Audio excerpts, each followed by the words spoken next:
तर मित्रांनो, DH mind ब्लॉगमध्ये तुमचे स्वागत आहे. परत एकदा आपण एम्प्लॉयबिलिटीचे जसं घेतलं 4 पार्ट्समध्ये क्वेश्चन्स, तसं आपण ई-कॉमर्स आणि ई-कॉमर्सचे आता ह्या पार्ट्समध्ये 5 क्वेश्चन घेणार आहोत. तसेच आपल्याकडे 20 इम्पॉर्टंट क्वेश्चन आहेत आणि ह्या भागात आपण फक्त 5 क्वेश्चन पाहणार आहोत शॉर्टमध्ये.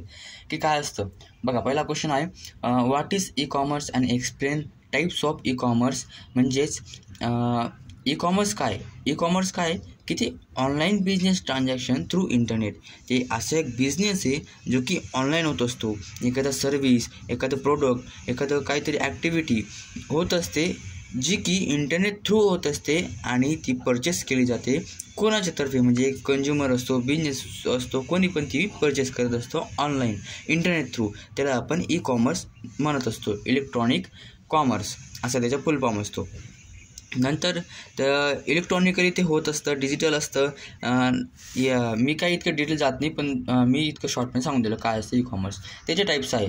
टाईप्स काय, बिझनेस टू बिझनेस म्हणजे B2B. तुम्ही याच्यामध्ये पाहिलं असेल शार्क टँकमध्ये की तुम्ही तिथं ऐकलं असेल की B2B मला पाहिजे, B2C असं पाहिजे, ते ऐकलं असेल. तर ते काय असतं की बिझनेस टू बिझनेस म्हणजे एखादा प्रोडक्ट किंवा सर्व्हिसेस इंटरनेट थ्रू विकली जाते. बिझनेस विकतो बिझनेसला, बिझनेस विकतो बिझनेसला. म्हणजे समजा एखादा प्रोडक्ट आहे किंवा एखादी सर्व्हिस आहे किंवा एखादं समजा बिस्कुट आहे, बिस्कुटची कंपनी आहे आणि ती मी बिस्कुट हा ऑफलाईन असतो, इंटरनेटमध्ये नसतो. पण मी बिस्कुट एक्झाम्पल घेतो आहे तुम्हाला समजण्यासाठी. समजा बिस्कुट एक बिझनेस त्याला चालवतो आहे, त्याला प्रोडक्ट करतो आहे, त्याला बनवतो आहे आणि तो त्याला दुकानदाराला विकतो आहे. आता हा पण काय बिझनेस, दुकान पण काय एक बिझनेस आहे, हे पण काय बिझनेस आहे. हा बिझनेस हा प्रोडक्ट या बिझनेसला विकतो आहे आणि पण ही प्रोसेस इंटरनेट थ्रू होत असते. त्यालाच आपण B2B म्हणतो. नंतर बिझनेस टू कंझ्युमर म्हणजे आता इथं हा बिझनेस आहे आणि हा बिझनेस काय करतो, कंझ्युमरला विकतो. म्हणजे आपल्याला तो प्रोडक्ट विकतोय, ती बिस्कुट विकतोय, पण ऑनलाईन थ्रू. ठीक आहे, मी ऑफलाईनचं उदाहरण घेतलं आहे, ऑनलाईन थ्रू. यालाच आपण बिझनेस टू कंझ्युमर म्हणून. नंतर कंझ्युमर टू बिझनेस. समजा तुम्ही फोटोग्राफर आहे, फोटोग्राफर एकदम बेस्ट उदाहरण वाटतं मला.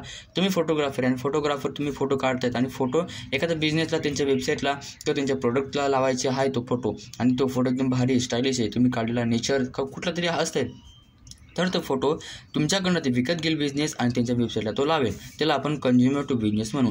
नंतर कंझ्युमर टू कंझ्युमर. समजा तुम्हाला एखादं लॅपटॉप आहे आणि ते सेकंड हँड तुम्हाला विकायचं आहे, तर तुम्ही काय करणार, एका वेबसाईटला जा. वेबसाईट खूप अशा वेबसाईट आहेत जिथं तुम्ही विकू शकतात. नंतर तुम्ही त्यांचा फोटो टाकायचा, तुमचं रजिस्ट्रेशन करायचं, असे काही प्रोसेस आहे ती. नंतर तुम्ही तुमचं लॅपटॉप दुसऱ्या कंझ्युमरला तुम्ही सेकंड हँड विकू शकता थ्रू द इंटरनेट. नंतर बिझनेस टू ॲडमिनिस्ट्रेशन म्हणजेच आता एखादी सर्व्हिसेस किंवा सिक्युरिटी बिझनेस सिक्युरिटी खूप चांगली प्रोव्हाइड करत असतात. आणि ॲडमिनिस्ट्रेटर म्हणजे गव्हर्नमेंट आपण त्याला म्हणू शकतो चांगल्या प्रकारे. गव्हर्नमेंट म्हणजे समजा एखादी गव्हर्नमेंटची वेबसाईट आहे आणि ती गव्हर्नमेंटची वेबसाईटला सिक्युरिटी पाहिजे किंवा काहीतरी पोर्टल वेब डोमेन रजिस्ट्रेशन करायचं आहे, तर ते काय करेल, एखाद्या बिझनेसला किंवा समजा गुगलला गव्हर्नमेंटला एखादा स्टोरेज क्लाउड पाहिजे आणि तो गुगलकडे जाईल. मग गुगल काय, हा बिझनेस आहे आणि काय गव्हर्नमेंट आहे, म्हणजे त्याला स्टोरेज पाहिजे तर तो बिझनेसकडे जाईल. म्हणजे बिझनेस टू गव्हर्नमेंट ॲडमिनिस्ट्रेटर हे होऊन जाईल. नंतर कंझ्युमर टू ॲडमिनिस्ट्रेटर म्हणजे तसंच आपण जे कंझ्युमर टू बिझनेस पाहिलं, तसंच कंझ्युमर टू ॲडमिनिस्ट्रेटर म्हणजे ॲडमिनिस्ट्रेटर गव्हर्नमेंट जे कंझ्युमरकडनं काहीतरी इन्फॉर्मेशन किंवा प्रोडक्ट सर्व्हिसेस विकत घेत असतं. नंतर एलिमेंट्स ऑफ ई-कॉमर्स. एलिमेंट्स काय आहेत, एलिमेंट्स काय काम करतात की एखादी वेबसाईट आहे, ती वेबसाईटच असते. ई-कॉमर्स म्हणजे वेबसाईट थ्रू तुम्ही काहीतरी विकत घेताय सर्व्हिसेस किंवा प्रोडक्ट ऑनलाईन इंटरनेट थ्रू.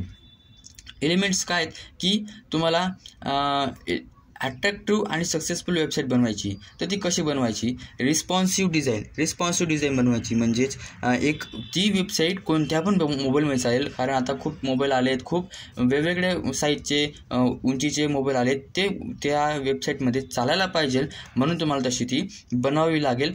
नंतर वेब स्पीड ऑप्टिमायझेशन. तुमची स्पीड, जी वेबची स्पीड आहे ती चांगली पाहिजे, व्हिडिओ लवकर लोड व्हायला पाहिजे, फोटो लवकर लोड व्हायला पाहिजे, जेणेकरून तुमची बिझनेसचं रेप्युटेशन वाढेल. म्हणजे ह्या एलिमेंट्स आहेत. नंतर युजर फ्रेंडली नेव्हिगेशन म्हणजेच युजरला ती वेबसाईट चांगल्या प्रकारे समजायला पाहिजे की हे बटन काय काम करतं, हे बटनमध्ये काय ऑप्शन आहेत, ते ऑप्शन काय काम करतं, युजरला इझिली समजायला पाहिजे, जास्त कॉम्प्लेक्स नको पाहिजे. नंतर कस्टमर सपोर्ट हे ऑप्शन तुम्ही द्यायला पाहिजे, जेणेकरून तुमची चांगली इमेज बनेल त्या कस्टमरसमोर. म्हणजे कस्टमरला काहीतरी एरर्स आले किंवा प्रॉब्लेम्स आले तर तो कस्टमर सपोर्टने ते सॉल्व्ह करू शकतो, जसं की चॅट, AI किंवा कॉल कॉन्टॅक्ट करणं असं. नंतर e-commerce website security and privacy. E-commerce तुम्हाला सिक्युरिटी अँड प्रायव्हसी द्यावं लागेल. तुम्हाला SSL सर्टिफिकेट असतं, ज्याची HTTP आपण त्याला म्हणतो, HTTPS आपण त्याला असं म्हणतो. एस लागला म्हणजे ती सिक्युरिटी, ते सर्टिफिकेट तुम्हाला लागून गेलं. तुम्हाला सर्टिफिकेट ते विकत घ्यावं लागेल, इश्यू करावं लागेल. नंतर प्रोडक्ट विथ डिस्क्रिप्शन. एखादं प्रोडक्ट आहे, तुम्ही ते प्रोडक्ट तुमच्या वेबसाईटला विकतायत तर तुम्हाला त्याच्या खाली त्याचे डिस्क्रिप्शन द्यावं लागतील. नाव आहे, ते प्रोडक्ट काय आहे, ते प्रोडक्टची साईज, वेट काय, असं काही डिस्क्रिप्शन तुम्ही पाहत असतात ॲमेझॉनला तसंच. नंतर इलेक्ट्रॉनिक डेटा इंटरचेंज काय असतं की एखादा डेटा, एखादी इन्फॉर्मेशन सेंड करणं अदर बिझनेसला. म्हणजे एक बिझनेस दुसऱ्या बिझनेसला एखादी इन्फॉर्मेशन इलेक्ट्रॉनिकली म्हणजे इंटरनेट थ्रू ती सेंड करत असतो. ही एक प्रोसेस म्हणून आपण त्याला इलेक्ट्रॉनिक EDI आपण त्याला म्हणतो. ती कशी एक्सचेंज होत असते, ते पहिले काय केलं जातं, पहिले ते जी इन्फॉर्मेशन तुम्हाला सेंड करायची ती इन्फॉर्मेशन घ्यायची. नंतर ती इन्फॉर्मेशन घ्यायची. तर आपण वर्क नंतर पाहू. पहिले आपण EDI डॉक्युमेंट्स म्हणजे काय सेंड करायचं तुम्हाला, इन्व्हायसेस, परचेस ऑर्डर्स, बिल्स. एखादी कंपनी दुसऱ्या कंपनीला बिल्स सेंड करते असं. नंतर EDI युजर कोण आहे त्याच्यावाले, इंडस्ट्रीज आहे, बँकिंग याला यूज करतं, मॅन्युफॅक्चरिंग कंपनी ज्याला यूज करतं. वर्क कसं करतं की समजा तुम्हाला बिल विकायचे, बिल एक्सचेंज करायचे, बिल दुसऱ्या कंपनीला पाठवायचे इलेक्ट्रॉनिकली, तर ते काय करतं, कन्व्हर्ट EDI फॉर्मॅट, त्या बिलला EDI फॉर्मॅटमध्ये कन्व्हर्ट करतं. नंतर त्या कंपनीला पाठवतं. नंतर तो कंपनी त्या EDI फॉर्मॅटला नॉर्मल फॉर्मॅटमध्ये कन्व्हर्ट करतो आणि त्याला वाचत असतो. आणि आधीचीच प्रोसेस ती थोडी वेगळी होती, लॉंग होती. नंतर काय आहे, ॲडव्हान्टेजेस. पेपर यूज रिड्यूस होतो. पहिले काय व्हायचं, पेपरने ती एक्सचेंज व्हायची, पण आता इलेक्ट्रॉनिक होऊन गेली म्हणून पेपर यूज रिड्यूस होऊन गेला. नंतर क्वालिटी ऑफ डेटा इलेक्ट्रॉनिक होऊन गेलं, इंटरनेट होऊन गेलं, म्हणजेच क्वालिटी चांगली होऊन गेली डेटाची. तुम्हाला सगळा डेटा सगळा इन्फॉर्मेशन तुमच्यापर्यंत पोहोचेल. नंतर स्पीड होऊन गेली, इंटरनेट होऊन गेलं, ऑनलाईन होऊन गेलं, म्हणून ऑटोमॅटिकली स्पीड इन्क्रीज होऊन गेली. इंटरनेटमुळे सिक्युरिटी पण चांगली प्रोव्हाइड होऊन गेली त्याला.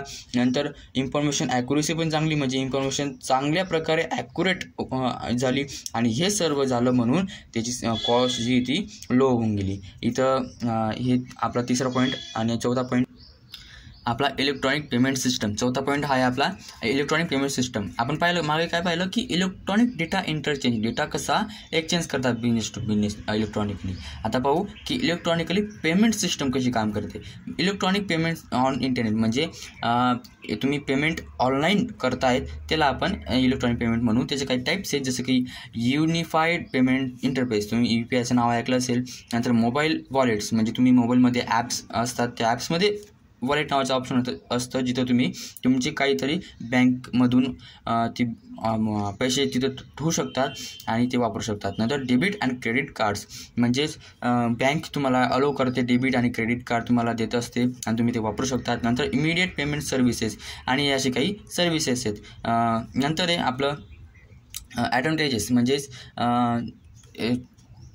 24 तास म्हणजे दिवसाचे 24 तास म्हणून तुम्हाला ते ॲक्सेसिबिलिटी आहे. नंतर ग्लोबल आहे, म्हणजे पूर्ण वर्ल्ड वाईडमध्ये आहे. तुम्ही कुठं पण केव्हाही ते तुम्ही पाठवू शकतात, पेमेंट करू शकतात. इन्स्टंट आहे, लगेच पाठवू शकतात. फास्ट आहे, म्हणजे कारण इंटरनेट होऊन गेलं म्हणजे ते एकदम फास्ट जातं. नंतर रेकॉर्ड कीपिंग अँड ट्रॅकिंग, म्हणजे तुम्ही जे पेमेंट करताय त्यांचेवाले रेकॉर्ड तुमच्याकडे असतात, मोबाईलमध्ये सेव्ह असतात, त्याचे ट्रॅक्स असतात, जेणेकरून तुम्ही ते ट्रॅक करू शकता. तुम्ही म्हणजे जास्त एक्सपेन्स करणार नाही बाबा. नंतर म्हणजे इन्क्रिप्शन, म्हणजे तुम्हाला चांगली सिक्युरिटी प्रोव्हाइड करतं, कारण बँकिंग सिस्टममध्ये चांगली सिक्युरिटी पाहिजे. नंतर web portals and it's types, हा शेवटचा पॉईंट आहे आपला.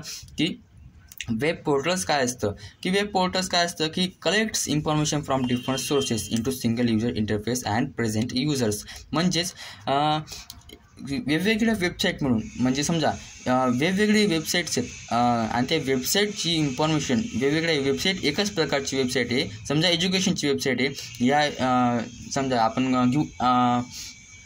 आपण घेऊ एखादा सेल्सची प्रोडक्ट्सची, जसं की ॲमेझॉन, जसं की आपण काहीतरी प्रोडक्ट विकत घेतो तशी. समजा इथं ॲमेझॉन आहे, इथं फ्लिपकार्ट आहे, इथं वेगवेगळे मिशो आहे, असे वेबसाईट्स आहेत. आणि तुम्ही गुगलवर सर्च केलं की मला समजा एक प्रोडक्ट पाहिजे, तो प्रोडक्ट सर्च करताच तुम्हाला वेगवेगळ्या वेबसाईटमधून ती तुम्हाला दिसत असते. म्हणजेच काय करतं की वेगवेगळ्या वेबसाईटमधून एकाच ठिकाणी तो डेटा ती इन्फॉर्मेशन तुम्हाला ती आणून देतं. याला आपण वेब पोर्टल्स म्हणतो. म्हणजे ते पोर्टल होऊन गेलं, त्या पोर्टलवरती आपण त्या इन्फॉर्मेशन बघत असतो आणि आपल्याला काही पाहिजे असतं आपण ते विकत घेत असतो, किंवा काहीतरी अपडेट करायचं असतं तर आपण ते पुढे पाहू. काय की ॲडव्हांटेजेस काय झालं त्याचे की एनहान्स कम्युनिकेशन. जर तुम्ही ते असं करतायत समजा आणि करतायत आणि हे कम्युनिकेशन बिझनेसमध्ये चांगल्या प्रकारे होतं. समजा कॉर्पोरेटमध्ये एकच वेबसाईट, एकच पोर्टल असतं सगळ्यांचं, आणि ही बिझनेस वेगळा, हा बिझनेस वेगळा, हा बिझनेस वेगळा, हे सगळ्यांचं एकच पोर्टल असतं. इथला जो एम्प्लॉई असतो तो याला ॲक्सेस करू शकतो, त्याची अपडेट करू शकतो त्याचं इन्फॉर्मेशन. इथला एम्प्लॉई अपडेट करू शकतो. म्हणजे एकाच ठिकाणी त्यांना सर्वांचं मिळून गेलं.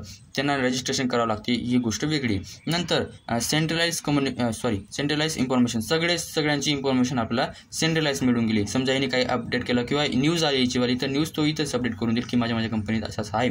नंतर युजर एक्सपिरियन्स. युजरचा एक्सपिरियन्स वाढतो. समजा युजर याला यूज करतो आहे, युजर आपण इथं एम्प्लॉय म्हणू, युजर त्याला यूज करतो आहे तर त्याला त्याचा एक्सपिरियन्स चांगला वाढतो की नाही, मला खूप सारी इन्फॉर्मेशन मिळते, खूप सारी इन्फॉर्मेशन त्याला वाचायला मिळते.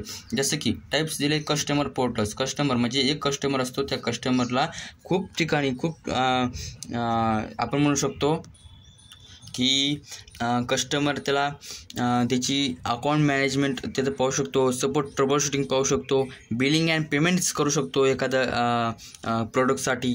म्हणजे एकाच ठिकाणी त्याला सर्व इन्फॉर्मेशन मिळून जाते. नंतर आपला कॉर्पोरेट पोर्टल्स. म्हणजे कॉर्पोरेट सेक्टरमध्ये एकच पोर्टल असतं, त्या पोर्टलमध्ये सर्व एम्प्लॉईज, सर्व मॅनेजर सर्व तिथं ॲक्सेस करतात आणि त्यांची इन्फॉर्मेशन ते अपडेट करू शकतात, त्यांचे पेमेंट ते तिथून घेऊ शकतात. असं काहीतरी. एज्युकेशनल पोर्टल्स म्हणजे एज्युकेशनल, एकाच ठिकाणी सर्व आपल्याला एज्युकेशन मटेरियल्स, व्हिडिओज सर्व मिळून जातं, जेणेकरून जो स्टुडंट येतो चांगलं त्याला बघू शकतो आणि त्याची इन्फॉर्मेशनसुद्धा तो अपडेट किंवा ॲक्सेस करू शकतो.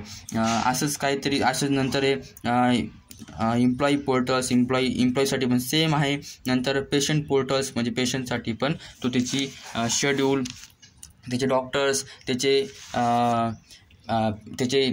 त्याला काय आजार आहे आणि त्याला कसं रुटीन ठेवायचं आहे, किंवा तो त्याला समजायचं की मी आता काय कोणत्या गोळ्या घेऊ, तो त्याचं काहीतरी असं समजू शकतो. एकच पोर्टल त्याला सगळी इन्फॉर्मेशन घेऊन देते. काय करतं की collects information from different sources आणि collects into single user interface. ठीक आहे, हे आहे आपलं 5वा पॉईंट. आता पुढे आपण बघू पुढच्या भागात हे पॉईंट्स. इथं आपण थांबू. जर तुम्हाला असेच माझे व्हिडिओ पाहायचे असतील माझ्या चॅनलला सबस्क्राईब करा आणि तुमचे असे मित्र असतील त्यांना मित्रांना माझा व्हिडिओ शेअर करा, जेणेकरून ते पण क्विक रिव्हिजन करू शकतील.